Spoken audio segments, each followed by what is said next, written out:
Hello and welcome to Probability. The layout for the course, just as a reminder, has us in this discussion on probability and probability distributions that will include this block of material that talks about some basics on discrete probability distributions, and then the next block of material that will get into some very specific types of probability distributions, both continuous and discrete. So I want to start out with just some basics here. We will then discuss distributions of single discrete variables.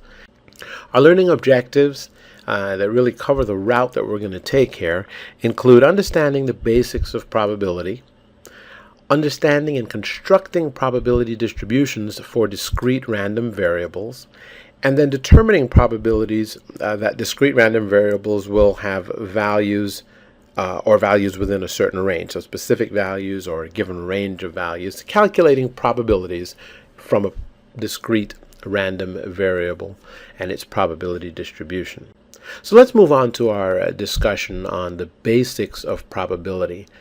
And there are three approaches that are commonly taken to answering and asking the question about the likelihood of certain things occurring. There's what we call the classical approach, the relative frequency approach, and an approach that we refer to as subjective probability. And I'll talk about each one of those, but in this block of material, our main focus is going to be on the classical approach and the relative frequency approach.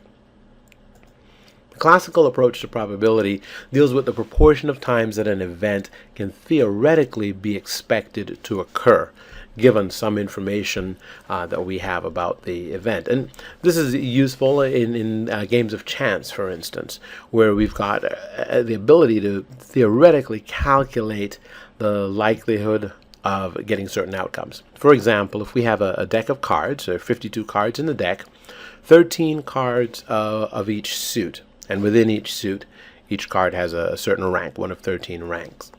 So the probability of drawing a club, well, it's defined as 13 out of 52. There are 13 cards in that group of clubs, in that suit, out of the total of 52, for a probability of 0.25 or 1 over 4. So we can do these kinds of calculations theoretically, just based on knowledge of the system that we're dealing with, of the particular event. So this is an example of the classical approach to probability.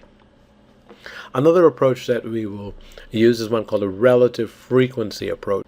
And here we're dealing with the proportion of times an event is observed to occur out of some very large number of repetitive trials. And it gives us this historical perspective. So based on the likelihood of certain events happening in the past, based on their relative frequency of their number of occurrences out of some historical data set, we can build a probability based on the assumption that things will continue in the same manner into the future.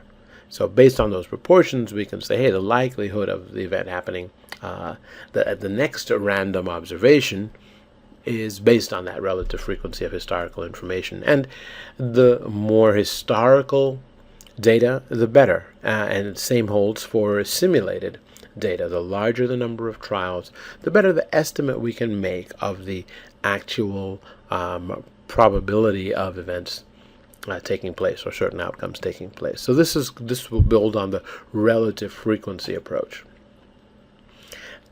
The subjective probability approach deals with the degree to which you think an outcome will occur. And it's usually estimated by pulling together experts in a variety of fields and polling their subjective assessments of the scenario. And then you build those into a subjective probability of certain outcomes taking place. But we won't cover that in detail in this block of material.